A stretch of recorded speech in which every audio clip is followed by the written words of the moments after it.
Good morning friend, मैं Manoj Chauhan the prime class में फिर स्वागत करता हूं आपका।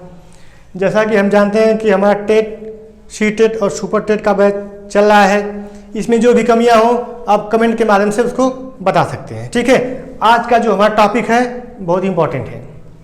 टेट में 1 नंबर इससे भी आता है। ठीक है, जो मैं टॉपिक इंपॉर्टेंट बताऊंगा ना उससे 1 नंबर जरूर आएगा, तो ध्यान दीजिएगा। आज का जो टॉपिक हमारा बहुत इंपॉर्टेंट है। हमारा जो टॉपिक आज का है सीखने या अधिगम में पठार। सीखने या अधिगम में पठार, इस टॉपिक से 1 नंबर जरूर आएगा टेट में। ध्यान दीजिएगा, सीखने या अधिगम में पठार, चाहे इसको सीखना कहिए चाहे अधिगम कहिए, यानी इसमें पठार कब आता है, यानी किसको सीखने में या अधिगम में पठार किसको कहते हैं। तो ध्यान दीजिएगा, सीखने की अवधि में जब कोई परिवर्तन नहीं होता है, यानी सीखने की गति रुक जाती है। सीखने की अवधि में जब सीखने में कोई परिवर्तन नहीं होता है, चाहे सीखने की गति रुक जाती है, तो सीखने या अधिगम में पठार कहते हैं। इसके पहले 2017 में आया था, सेम यही चीज आया था कि सीखने में चाहे अधिगम में पठार किसे कहते हैं। तो उसमें दिया था विकल्प में कि सीखने की अवधि में कोई परिवर्तन नहीं होता है, चाहे सीखने की गति जब रुक जाती है तो उसे सीखने में पठार कहते हैं। ठीक है, जब कोई बालक सीखता है तो कुछ समय ऐसा आता है कि उसके सीखने की गति एकदम रुक जाती है। चाहे जब हम सीखते हैं चाहे आप सीखते हैं, तो कुछ समय बाद ऐसा वक्त आता है, ऐसी अवधि आती है कि सीखने में तो कोई उन्नति होती है न कोई अवनति होती है। सीखने की इस प्रक्रिया को जब हम सीख रहे हैं न तो उसमें कोई उन्नति होगी न अवनति होगी, तो सीखने की इस प्रक्रिया को हम लोग सीखने में पठार कहते हैं। यानी पठार मतलब रुकावट, पठार मतलब रुकावट होता है। सीखने की अवधि में जब बालक के अधिगम में कोई न तो उन्नत होती है न ही अवनत होती है, तो इस प्रक्रिया को सीखने में पठार कहते हैं। ठीक है ना। अब देखिए आगे, ये इंपॉर्टेंट है, पहले बता दे रहा हूं, यह इंपॉर्टेंट है। और सीखने में अधिगम यानी सीखने में पठार के क्या क्या हैं, परिस्थितियां जिम्मेदार हैं। यानी सीखने में पठार कब कब आता है, यानी सीखने को प्रभावित करने वाले कारक कौन कौन। नहीं, सीखने में अधिगम के पठार यानी सीखने में अधिगम में रुकावट कब आती है, कौन कौन परिस्थिति जिम्मेदार होती है, इसके बारे में जानते हैं। ठीक है, परीक्षा में यह भी पूछता है कि अधिगम में पठार के कौन से कारक नहीं हैं, चाहे कौन से कारक हैं। तो ध्यान दीजिएगा, सीखने में पठार कब कब आता है। सीखने में पठार के कारण, सीखने चाहे अधिगम में पठार के कारण, अधिगम चाहे सीखने में पठार के कारण, यानी सीखने में पठार किन किन कारणों से आता है। सीखने जब सीखते हैं, चाहे बालक सीखता है, तो पठार कब आता है, यानी रुकावट कब आती है, उसके अधिगम में उन्नति और अवनति कब होती है, उनके कारणों को हम लोग जानेंगे। तो पहला इसमें कारण है थकान। जब बालक सीखते सीखते थक जाता है, क्योंकि सीखने की एक लिमिट होती है, एक लिमिटेशन होता है। जब बालक पूरी सीखते सीखते थक जाता है, पढ़ते पढ़ते थक जाएगा, तो क्या होगा, अधिगम में पठार हो जाएगा। होगा कि नहीं। जब बालक सीखते सीखते थक जाएगा, उसको थकान आ जाएगी, तो क्या होगा, अधिगम में पठार हो जाएगा। यानी अधिगम में न तो उन्नति होगी न ही अवनति होगी। ठीक है, अगला है, दूसरा है रुचि का न होना। रुचि का न होना, जब बालक किसी विषय में रुचि नहीं लेगा, ठीक है, जब बालक सीखने में रुचि नहीं लेगा तो क्या होगा, हमारा जो अधिगम होगा उसमें पठार आ जाएगा, यानी रुकावट आ जाएगी। आएगी कि नहीं? आ जाएगी ना, सीखने में रुकावट आ जाएगी। ठीक है, अगला है हमारा तीसरा है प्रयत्न बंद कर देना। प्रयत्न बंद कर देना, ध्यान दीजिएगा। जब आप सीखते सीखते सीख रहे हैं और अपने जो प्रयत्न है उसको बंद कर दे रहे हैं तो क्या होगा? पठार हो जाएगा, सीखने में पठार हो जाएगा।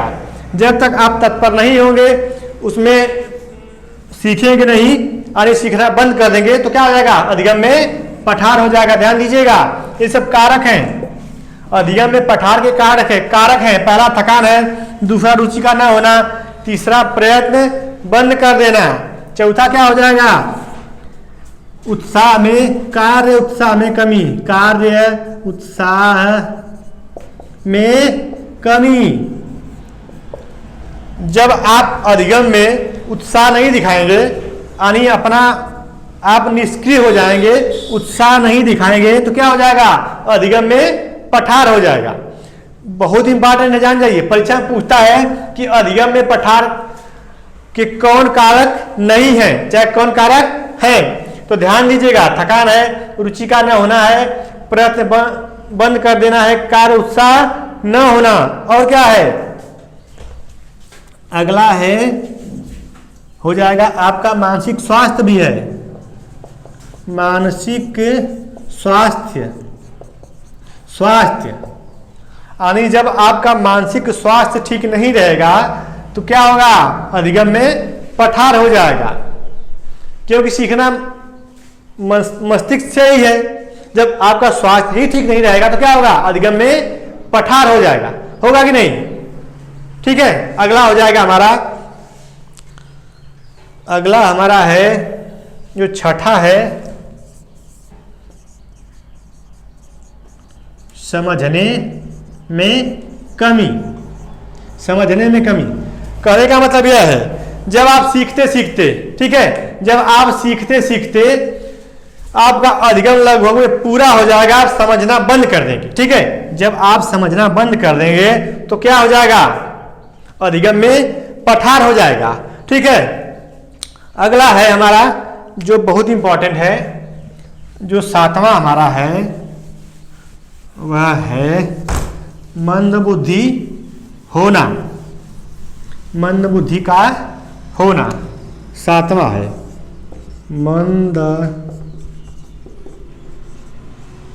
बुद्धि का होना। हम देखते हैं कि जो बालक मंद बुद्धि के होते हैं उनके अधिगम में पठार जल्दी आता है। आता है कि नहीं? क्योंकि वो समझना जल्दी बंद कर देंगे। जब समझना जल्दी बंद कर देंगे तो क्या हो जाएगा?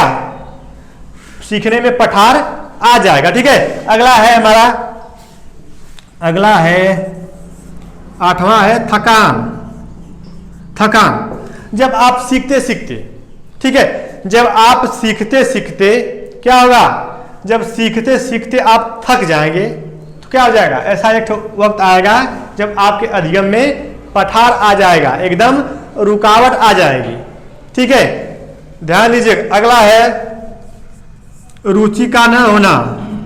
रुचि का न होना,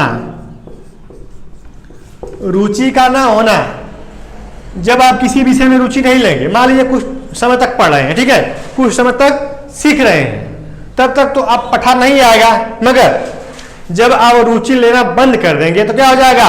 अधिगम में पठार आ जाएगा।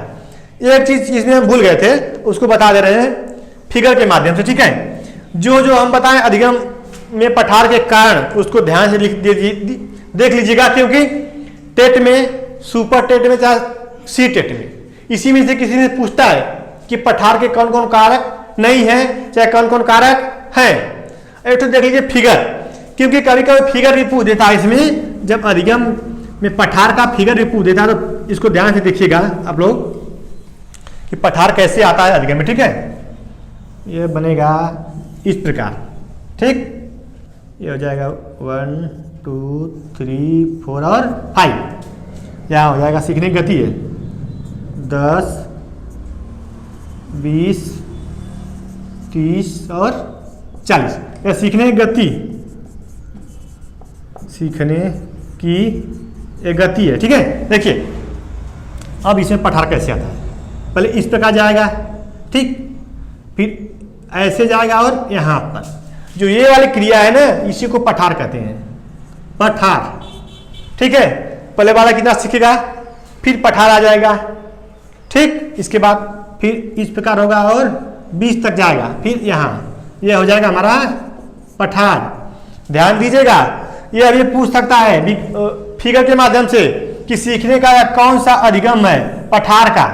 नहीं, पठार का कौन सा इसमें चित्र है, सीखने में पठार का कौन सा फिगर है चाहे चित्र है। ध्यान दीजिएगा, यह पहला बालक यहाँ तक सीखेगा, पठार आ जाएगा, फिर यहाँ तक आएगा तो पठार आ जाएगा, फिर क्या होगा, ऐसे जाके फिर यहाँ पे पठार, ये हमारा पठार हो जाएगा।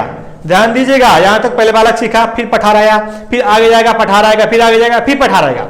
और इस सीखने की अवधि में जब कोई उन्नति और अवनति ना हो तो वहां उसे हम सीखने में पठार कहते हैं। ठीक है, इसी के साथ हमारा वीडियो समाप्त हुआ। हमारे द प्राइम क्लासेस को लाइक, शेयर और सब्सक्राइब जरूर करें। धन्यवाद।